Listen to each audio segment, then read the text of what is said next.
Deep breath करेंगे।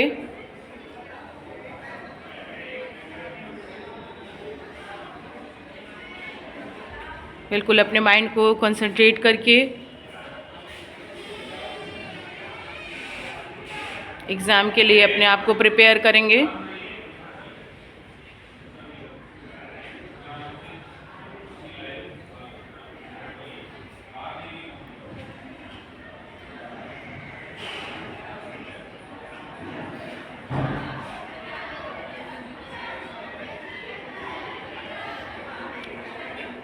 Deep breath से आप अपने आप को कंसंट्रेट करके अपने आप को एग्ज़ाम में अच्छे से क्वेश्चन अटेम्प्ट करने के लिए अपने आप को प्रिपेयर कर रहे हैं। बिल्कुल रिलैक्स। ऐसे ही सेम आप अपनी बोर्ड के एग्ज़ाम में भी करेंगे अपने सेंटर पे। उस समय ये नहीं सोचना है कौन क्या सोच रहा है, बिल्कुल अपने माइंड को कंसंट्रेट करेंगे, बिल्कुल ही रिलैक्स।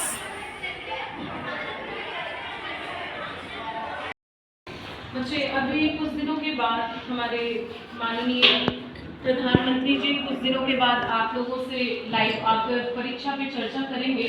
उससे पहले यहाँ स्कूलों में हम टीचर्स आपसे, काउंसलर्स आपसे बात करके आपके प्रॉब्लम्स को रिजॉल्व करना चाहते हैं, जिससे कि आपके परीक्षाओं में, आपके एग्ज़ाम लिखने में जो भी कठिनाइयाँ होती हैं आप उससे बातों को जानकर अपनी प्रॉब्लम्स को रिजॉल्व कर पाएँ। फर्स्टली बेटा क्या करना है आपको, मोस्टली आप लोग क्या करते हैं, परीक्षाओं का प्रेशर इतना ज़्यादा ले लेते हैं कि आप लोग इजी वे में अपने एग्ज़ाम को अच्छे से लिख नहीं पाते हैं। परीक्षा पे चर्चा बात इसलिए शुरू हुई कि आप लोगों के जो तनाव है उसे दूर किया जाए, आपके एग्जाम्स को कैसे इजी बनाया जाए, इसलिए ये टॉपिक उठाया गया। ठीक है, परीक्षा पे चर्चा पर्टिकुलर यहाँ पे बात होगी आपके तनाव से रिलेटेड। ठीक, मोस्टली आप लोग क्या होता है जब एग्जाम्स आते हैं, चाहे वो 10th का लें चाहे वो 12th की बात कर लें, 10th वालों को ज़्यादा प्रॉब्लम्स फेस करने को मिलती है क्योंकि उनका फर्स्ट चांस होता है। और मोस्टली क्या होता है कि आप लोग जब एग्जाम लिखने जाते हैं तो आप लोग बहुत ज़्यादा प्रेशर इस बात का ले लेते हैं कि हमारा बोर्ड है, बोर्ड का जो एक हवा बना हुआ है बोर्ड के नाम का, उसका वो प्रॉब्लम देता है। एक्चुअल में अगर आप लोग इसे पॉजिटिव वे में देखेंगे ना तो उतना प्रॉब्लमेटिक नहीं है जितना कि इसे हम लोग अपने मन में बना लेते हैं। ठीक है, फर्स्टली आप लोग जब एग्जाम में जाते हैं, एग्जाम में सेंटर पे जाने के बाद फर्स्टली तो हम लोग जब अपना सेंटर नहीं होता, अपना स्कूल नहीं होता है तो आधा डर यहीं स्टार्ट हो जाता है। सेंटर पे जाने के बाद आपको बहुत ही कामली अपने आप को रखना है, अपने आप को बिल्कुल ही रिलैक्स रखना है। जैसे कि अभी प्री बोर्ड के एग्जाम में आज मॉर्निंग में ही हमने आपको मेडिटेशन के थ्रू कुछ चीज़ों को बताया। जब हम मेडिटेशन करते हैं, डीप ब्रीथ करते हैं, तो वहाँ पे क्या होता है, हम अपने माइंड को कंसंट्रेट कर पाते हैं। कंसंट्रेट अगर हम करेंगे जिससे हम जो भी पढ़े हुए हैं, जो भी हमने अपना रिवीजन किया है, सारी चीज़ों को हम अपने माइंड में प्रॉपर तरीके से कंस्ट्रक्ट कर पाए, अपने माइंड को कंसंट्रेट कर पाए। हम मेडिटेशन के थ्रू अपने माइंड को कंसंट्रेट करके एंड देन हम अपना एग्जाम बेहतर बना सकते हैं।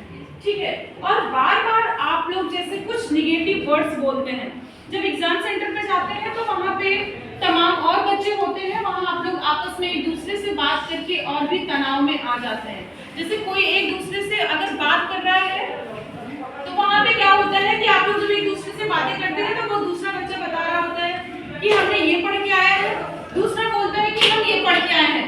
फिर क्या होता है कि आप लोग जो पढ़े भी हुए हैं, जो आपका कॉन्सेप्ट क्लियर है, वहाँ पे आप कंफ्यूज होने लगते हैं। इसके वजह से आप लोग जितने भी हौच पौच होके आते हैं, इंटर करते हैं, क्लासरूम में इंटर करते हैं, एग्जाम हॉल में, आप लोग अपने माइंड को मेडिटेट करके कंसंट्रेट कर लीजिए। ठीक है, आप लोग फर्स्टली आप लोगों को हेल्दी रहना है, हेल्दी आपको अपनी फिजिकल बॉडी पे भी फोकस करना है। कई बार ऐसा होता है कि एग्जाम के प्रेशर में आप लोग सही से नींद नहीं लेते हो, सही से आपकी स्लीप साइकिल बहुत ही डिस्टर्ब हो जाती है। आपको एग्जाम के दौरान आपको अपनी स्लीप साइकिल मेंटेन रखनी है, आपको हेल्दी फूड, हेल्दी डाइट रखनी है, बार बार निगेटिव अफर्मेशंस नहीं देने हैं, ठीक है। आपको अपने माइंड को पॉजिटिव अफर्मेट करना है कि हम ये चीजें कर लेंगे। जब आपके मन में कई बार आप एग्जाम हॉल में जब बैठते हैं ना, तो सडन पेपर सामने होने के बाद आप लोग जो भी पढ़ा हुआ है सडन भूल जाते हैं। वहां पे जब भी ऐसी सिचुएशन आए, बस ये समझ लीजिए कि आपका माइंड एग्जॉस्ट हो रहा है। आप तुरंत डीप ब्रीथ करिए और देन अपने तुरंत प्रीवियस प्रेजेंट में आके सही से अपने माइंड को कंसंट्रेट करके उन चीजों को रिकॉल करने की कोशिश करिए कि जिस दिन आपने वो चैप्टर पढ़ा है, जब वो टॉपिक पढ़ा है। अपने क्लासरूम को याद करेंगे, लर्न करेंगे, थोड़ा सा रिकॉल करेंगे, फ्लैशबैक में जाएंगे, तो आप उन चीजों को आराम से पेपर में लिख पाएंगे, ठीक है। आपको बहुत हड़बड़ाने की जरूरत नहीं है। आप लोग जब भी ब्लैंक हो जाए ना, तो बिल्कुल इतना यही समझिए कि हाँ, ये एक फेज है, हमें उससे बाहर आना है। ऐसा नहीं है कि आगे वाला भी आप भूल जाए। और कई बार ऐसा भी हो रहा है कि जैसे अभी आप लोग कुछ वर्ड्स बोल रहे हैं, जैसे कुछ बच्चे जो पूछ रहे हैं क्रूरता, दृढ़ता, ये सारे जो वर्ड्स हैं, आप लोग इसकी मीनिंग जो पूछ रहे हैं ना, वो हमें पता है कि हम लोग एक्सपीरियंस्ड है, ठीक है। हम टीचर्स के लिए वो चीजें इजी है, वो वर्ड इजी है, बट आपके लिए वो वर्ड इजी नहीं है, तभी आपको पूछना हो रहा है। और इस टाइप के वर्ड्स को बेटा आप लोग थोड़ा सा ना ऐसे जो भी आपके पैराफ्रेजेस हैं, जो भी आपकी क्वेश्चंस बैंक्स हैं, उन चीजों को आप अच्छे से रीड करिए और ऐसे शब्दों पे बिल्कुल फोकस करिए कि अगर इन शब्दों का आप अच्छे से ध्यान देके उसकी मीनिंग निकाल के, अगर आप अच्छे से मीनिंग निकाल के आप नहीं लिखेंगे तो अर्थ का अनर्थ हो जाएगा, ठीक है। ये सारे छोटे छोटे वर्ड्स अगर आप लोग अच्छे से उसे रीड करेंगे, एक्सपीरियंस में ले आएंगे, डेली उन चीजों को अपने रूटीन में ले आएंगे कि ऐसे टाइप के स्टोरीज पढ़ें जिससे वो सारे वर्ड्स आपके क्लियर हो जाएं, ठीक है।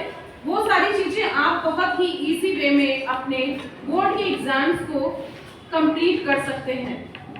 बहुत हाइपर होने की जरूरत नहीं है। आपको अपनी स्लीप साइकिल मेंटेन रखनी है, हेल्दी डाइट रखनी है और अपने आप को मेडिटेट करके बिल्कुल रिलैक्स करना है, जिससे आप अपने एग्जाम्स को अच्छे से कंप्लीट कर पाएं। ओके, ठीक है।